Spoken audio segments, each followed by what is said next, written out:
Hey everybody, David here, and this is my spoiler review for Avengers Endgame, which I got to see last night. And man, there is so much to talk about in this movie that, yes, I had to do a spoiler review. I did the same thing with Infinity War last year because there was so much to talk about this movie, but this movie takes things to the whole next level. This movie is not what I was expecting it to be. I was expecting like a straight up like the Avengers go and they get vengeance on Thanos and somehow have to. Since this is a spoiler review, let's get this one out of the way. The big thing that everybody knew that was going to be involved in this film was time travel, and yes, time travel does happen, and but it doesn't happen the way you're thinking. The way I thought it was, they were gonna go get defeated by Thanos, and then they figure out, okay, maybe we should go back in time and destroy the stones before he gets them, or something like that. And that does not happen at all. It starts off with the Avengers right after Infinity War. They're all defeated. It's been a couple days since Thanos wiped out half the world, and so they're still grieving. And Captain Marvel is already there on Earth. As a matter of fact, she was the one that saved Tony and Nebula, just like I theorized it would happen. She was the one that saved them and brought them back to Earth very early on in the movie. And okay, so all that is established, which means that end credit scene at the end of Captain Marvel is very important. I thought it was going to be in this movie, but it wasn't. It was actually shown in that film. And because it already starts off with the Avengers already aware of her, and Captain America is already clean shaven. That's what I was so confused about. I'm like, so I'm guessing he like shaves later on, but no, he's already clean shaven right in the first scene. You see Captain America, and it's like that scene took place off screen. So yes, you kind of have to see that end credit scene of Captain Marvel to understand how she joined up with the Avengers. But they do kind of explain like where she's been all this time, like why was she. Captain Marvel's role is actually really small in this movie, which I was really surprised about. I thought she was going to factor heavily, but then it makes sense to me because they did say she was filming this movie and her own movie back at the same time, so they probably only had her for a limited time. But the way they do use her and the way they explain her absence makes perfectly sense. You've seen it in a clip where she says there are other worlds out there that that face danger. So that kind of explains why she can't always be on Earth. But when she does enter the picture, especially at the end, it is badass. So I'll say that. Right in the beginning, though, the first 30 minutes, okay, they plan on getting Thanos. They get the group back together, or the group is already together, but they're in shambles, including Rocket and Nebula. So they go out, and this is where the game changer really begins, because you think there's going to be this all-out brawl with Thanos again, like, that's it, Thanos, we're going at it again, one last time, and you think that Thanos is going to defeat them somehow, so that way they can come back later with everybody and defeat him. It doesn't work out that way. Thor chops off his hand, and then he chops off his head, and you're like, I literally yelled out, what the fuck is going on? I could not believe it, because it caught me off guard. I'm like, really? We're killing Thanos this early in the movie? And yeah, and then it fades to black. Thor is pissed off. He's angry with what happened because he didn't do that earlier, or he didn't do that at the end of Infinity War. Instead, he was too cocky. He's no longer cocky. He's depressed in this movie. He feels the weight on his shoulders that it was his fault. And so he falls into a deep depression. And it cuts away 5 years later. As soon as they showed 5, I'm like, no. We're jumping 5 years later, and then years, and then later. And okay, so where are the Avengers now, 5 years later in 2023? Which is probably why they didn't show the year in Spider-Man Far From Home, the trailer. If you look at Peter Parker's passport, they don't show the year. And so probably now we know where that movie is going to be taking place.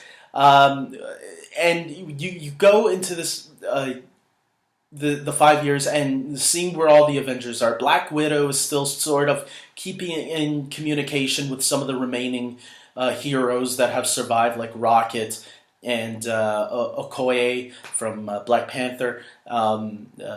Captain Marvel, who has a new hairdo going on in this movie, which I'm not. It was kind of I didn't like the new hairdo, but fine. Okay, I know it's a resemblance to the comics. Fine, and War Machine, and we learned that Hawkeye is now murdering villains and going far into stopping criminals, and he takes a dark turn because right in the beginning of this movie, we see him lose his family and the girl that he's training too. I don't remember if that's his daughter or his niece right now, but yeah, he's training her in the beginning, and then they all disappear at the same time. It's a haunting scene, and so to see what he has become, it was really interesting. I think Hawkeye has been the best represented in this movie. I think he is the least known Avenger, but right now, if I was to do I don't think he would make my top 10 yet, but he would be damn well close now, because I really do feel this movie really made Jeremy Renner into a much more interesting character than he was in all the previous movies that we've seen him before. Obviously, he was always the least favorite Avenger. This one, I can see him being raised on some people's lists because he has a lot to do, and it's interesting to see how his character travels from this character who lost everything and kind of loses more, which I'll get to a little bit later. So we also see the Hulk, who is now Professor Hulk, Mr. Fix-It. He's like Bruce Banner has able to stabilize himself as the Hulk and have the Hulk be smart, so they are one in the same. And throughout the whole movie, there's one moment he does turn back to Bruce Banner, but it's like it's the spirit world, like because he goes and meets Tilda Swinton's character from Doctor Strange, and she pushes his spirit out of the Hulk's body. And that is the only moment you get to see Mark Ruffalo again as Bruce Banner after the 5-year time jump, because he is the Hulk throughout the rest of this movie. And it's like, you'd never think you'd see this version of the Hulk on screen. I've seen this version and never knew what to make of it. I'm always like, what happened to Bruce Banner? And now you see what this version is, and it's like, when you see that version of the Hulk in cartoons or comics or something, now you understand how he came to be that way, I guess, a little bit.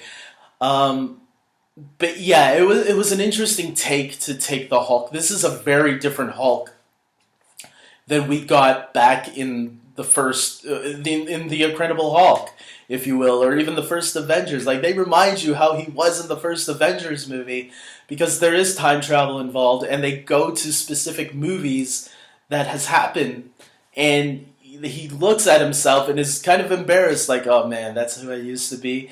It is interesting to think of the evolution of all these characters throughout this entire movie, and where they were and where they are now, and how much they've grown. And two of the characters, obviously, you have to talk about is Captain America and Iron Man, who have been through it all, that have even come to conflicts with each other, and that conflict doesn't get brushed away right in the beginning. There is still a little bit of resentment of what happened in Civil War with Tony against Cap, but they do eventually come to terms and realize, okay, we gotta work together now. Now we had our conflict, we had our butting heads.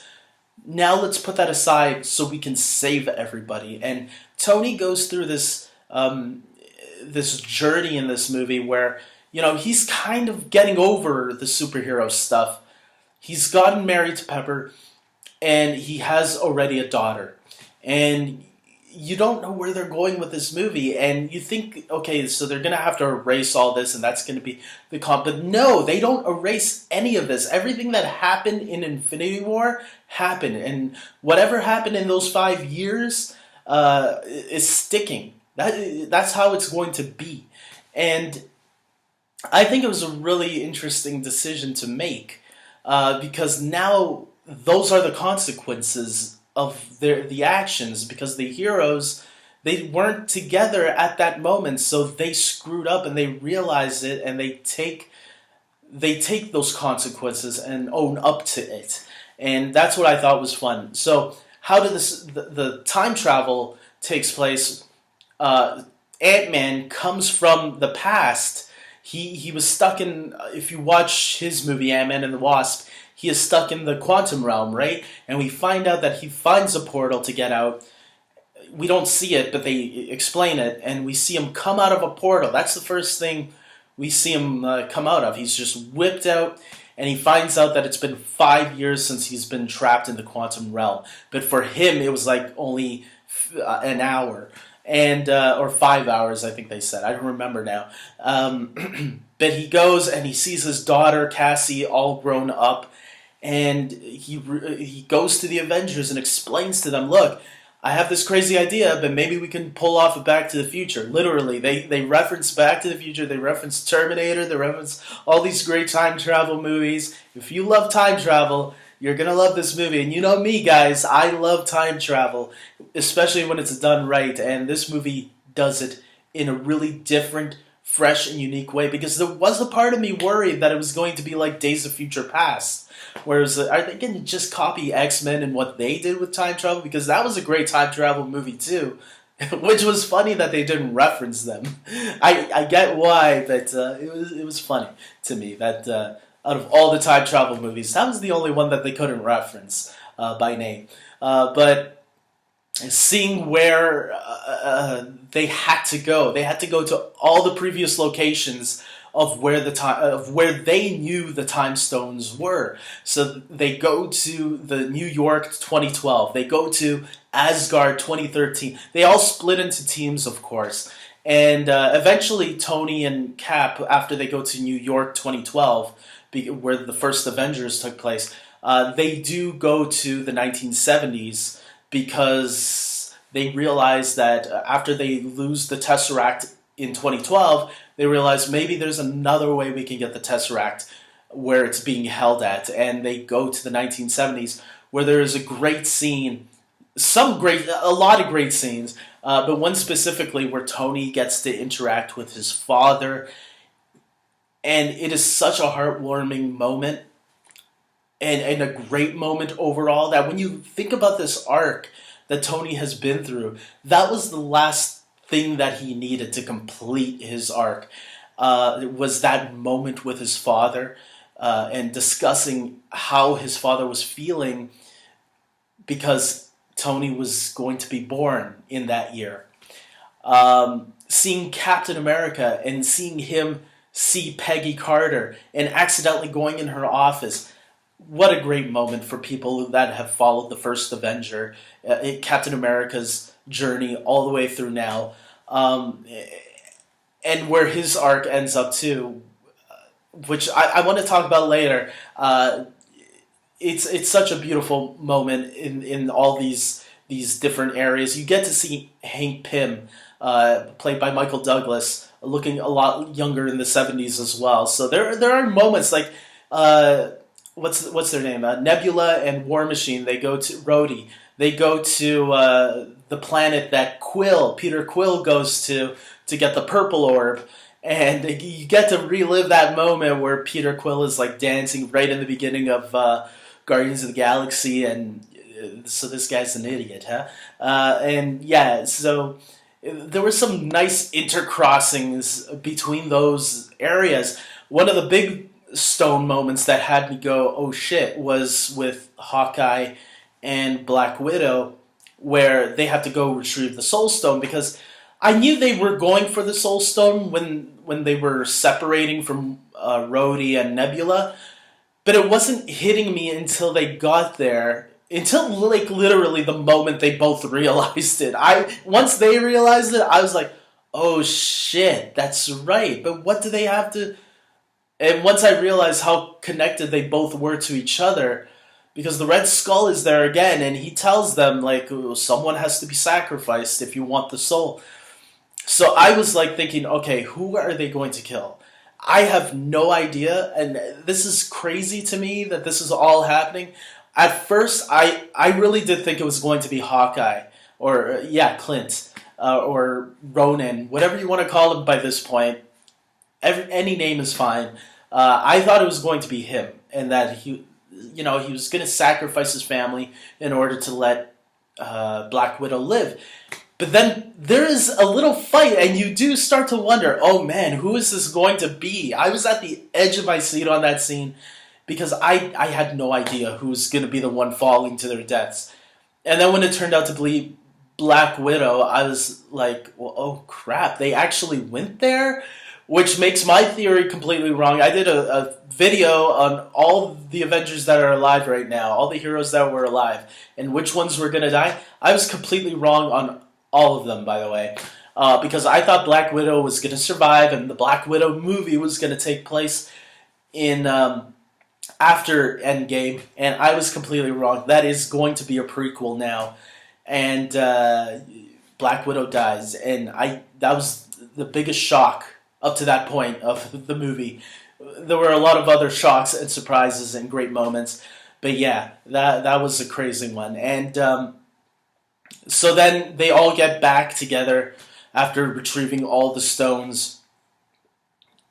And before I get to there, then we also have the problem of 2014 Thanos, because 2014 Thanos finds out because both nebulas are connected, and he sees a recording from that nebula, from the nebula of 2014, that she was talking to the Avengers, and Thanos got to see a little bit of his future, where he goes, okay, now I know what happens in the future. I gotta change this shit and make sure it goes the way I wanted it. And this is a more dangerous Thanos, because he hasn't even started his mission. He's just starting, because he just found out about the Power Stone.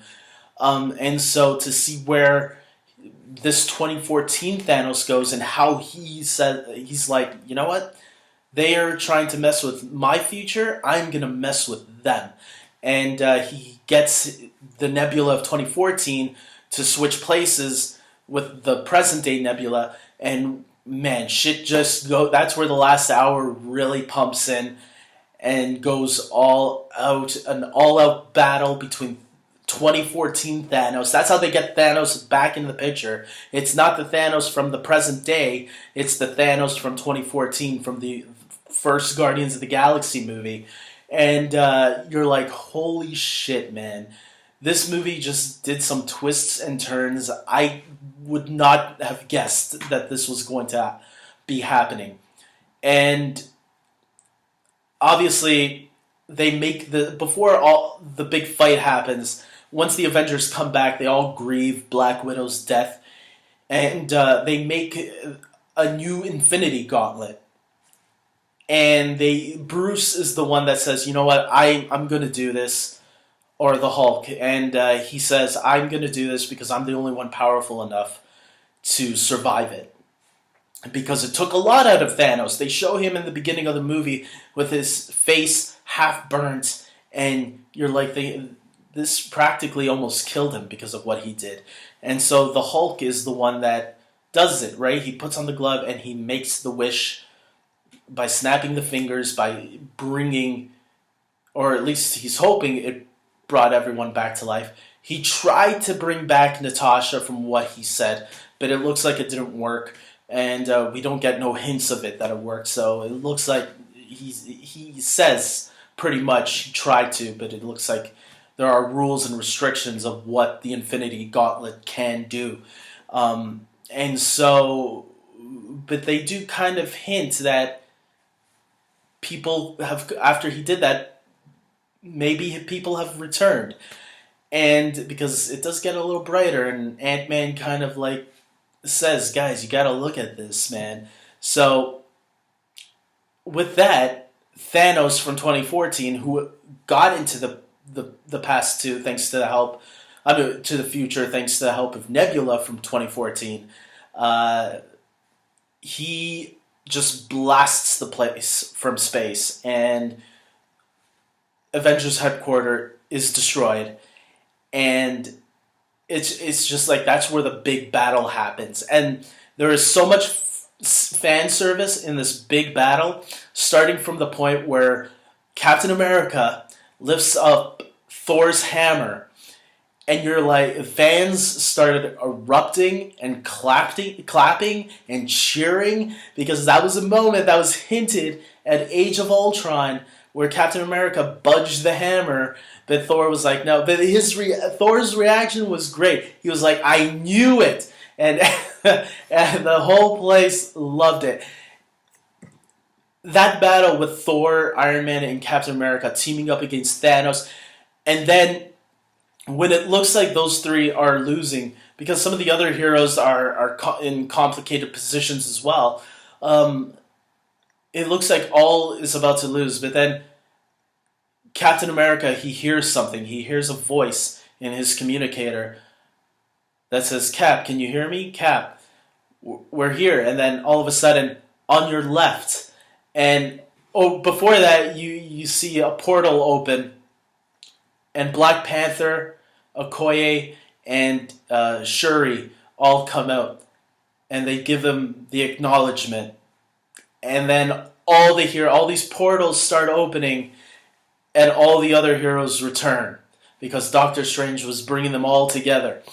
And so many cheers from the audience during this moment.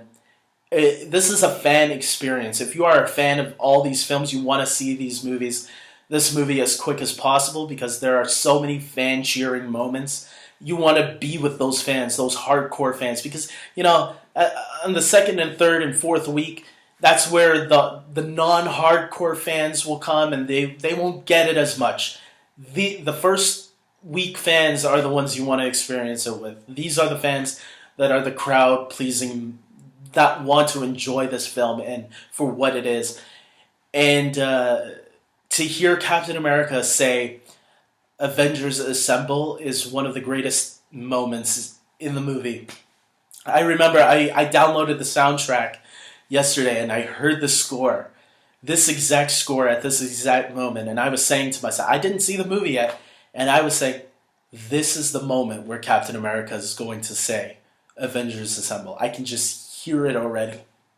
And I did get a little choked up, man, because it was something that they've been teasing for a long time, and to hear him say, Avengers Assemble, like, it's the right moment, the right time, the right feeling, and it's just a crowd-pleasing moment. And then to see the battle, where what happens during those, all the characters teaming up together, battling together. If you love all the female characters in this franchise, in the MCU, there is a moment where minus Black Widow, there is a moment where all the living female characters that are still around, including Pepper Potts' rescue, all team up and just go at all these bad guys. Spider-Man gets his moment. He even gets another sad moment where Spider-Man broke our hearts when he was dying. He breaks our hearts in one moment, coming right up. The battle, Captain Marvel coming, Valkyrie, almost any character you can imagine is in this final battle. It was the most epic battle you will ever see. And to see Iron Man take the ultimate sacrifice, I think, was the next big shocking moment. Because everybody thought it was going to be Captain America, and it turns out to be Iron Man, and you're like, what is going on? But it made sense for his story and for his character, and the way it was treated, too. I gotta see this movie. I'm going tonight again to see it again. The way they wrap up his character and his arc, and give us a proper send-off. It felt like it was the passing of the torch type of thing. Like, it was symbolic in the way where it was Iron Man finally going down. Pepper tells him, it's okay, we got it from here. And then she breaks down as well. That, to me, was a moment saying, Iron Man started all of this, and the universe, the foundation started on him. And where it is today, we can now let go of you and continue off. But it's thanks to you that all of this is possible. And it was a really nice send off for that character. And a lot of people are going to weep during that scene. I got weepy during that scene. It was a great moment, and I can't wait to see it again. And to see all those characters at Iron Man's funeral was a terrific experience too. Some people didn't realize who that kid. There was one kid there that everybody was like, "I recognize all those characters. I don't recognize that kid." That was the kid from Iron Man 3, now all grown up. So to see that kid there, I actually thought it was nice because he did have a really good relationship with Tony Stark in Iron Man 3. I really did love that kid interacting with Tony. I thought they had a really good bond. He was like the first Peter Parker in some way, the first surrogate son in many ways. And so to see him at the funeral, it made perfect sense why that kid was there.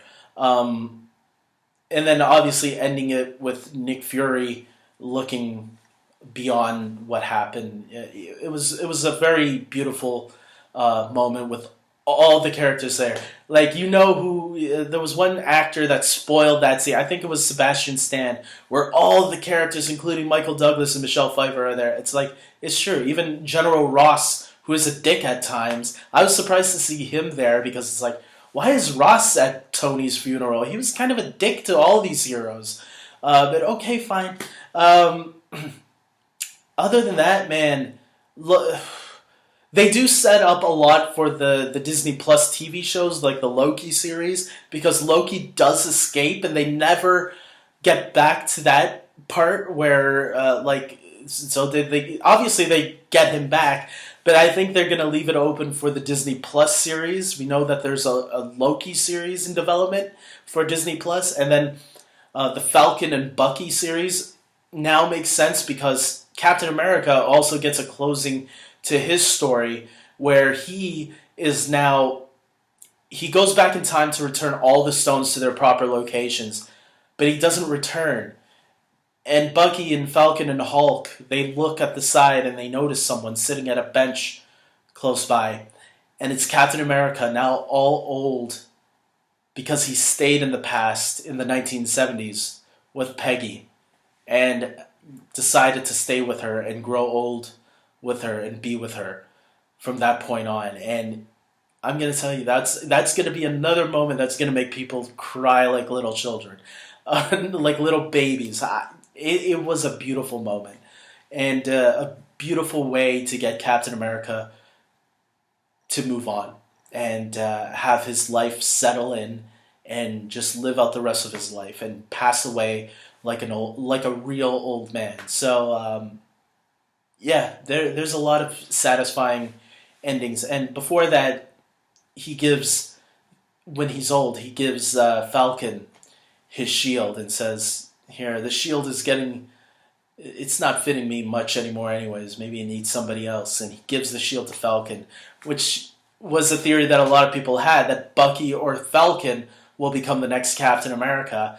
I think now we know where the Falcon and Bucky series is going to be going. And, you know, having a black Captain America, that's a strong statement. I think I'm all for that because I think Anthony Mackie is a great actor. I think Sebastian Stan is a great actor too. But to have Captain America be the next Captain America, be a black guy, I think is a very strong statement, and I'm all for it. The only one, Thor's ending also. Thor ends up with the Guardians on their ship, and there's a little rivalry going on. He tells Valkyrie that she can take over as the new king of Asgard, really queen. And at first she thinks he's joking, but he's like, no, for real. I tried to look for my own journey, and this is not it for me, and my journey is elsewhere. And so he gives her the keys to the kingdom of New Asgard. But where he's going now, I am so excited for Guardians of the Galaxy 3 right now. That is my most anticipated movie of Phase 4. Because give me more Guardians with Thor. I'll be so happy. Because Thor has meshed so well with the Guardians, whether it's Rocket or Peter Quill or Drax or whatever. I am looking forward. I really want them to go for. I hope James Gunn, his script, has Thor in there because I want to see that team up now. That is. I was hoping for a Rocket Thor and Groot spinoff, but if you're gonna put Thor in the Guardians of the Galaxy, give me that because I want that. Yes, the future of Thor looks really bright to me. We don't know where the Hulk is going to end up, but Mark Ruffalo does apparently have one more movie in his contract. This movie is so satisfying. There's no end credit scenes. There's a little sound at the end, but it's like the hammer of Iron Man when he was building the first suit in the cave. You hear the hammer hammering the suit. So it's nothing worth staying towards the end for, unless you want to pay your respects to all those people that have worked on this movie, which, is always a nice thing to do. But if you're looking forward to a scene, believe me, there's no scene at the end of this movie. This movie ends with Peggy and Steve dancing together, and they live happily ever after. And this was a satisfying conclusion for 22 films. And I'm glad I lived in this era to watch this film because it was a beautifully made, really well-directed film that tied everything into a nice, neat bow. This is the reward you get for watching 22 films. And it's satisfied on every possible level. The story was great. The characters were great. And reminds you why you love these characters. I love this movie, guys. And yes, I can't wait to go see it again tonight. This is a movie that fans will be talking about for years to come. This is a franchise that rivals some of the greats franchises out there, whether it's Star Wars or Lord of the Rings or Harry Potter or whatever.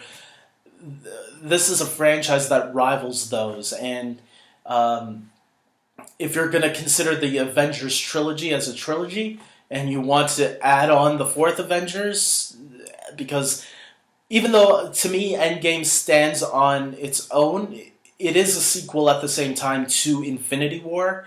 So if you do want to consider them one movie, that's fine, but they both feel tonally different. That I would say it's really four films. The Avengers is still, to me, one of the best superhero trilogies, probably even topping The Dark Knight in many ways. So, there you go.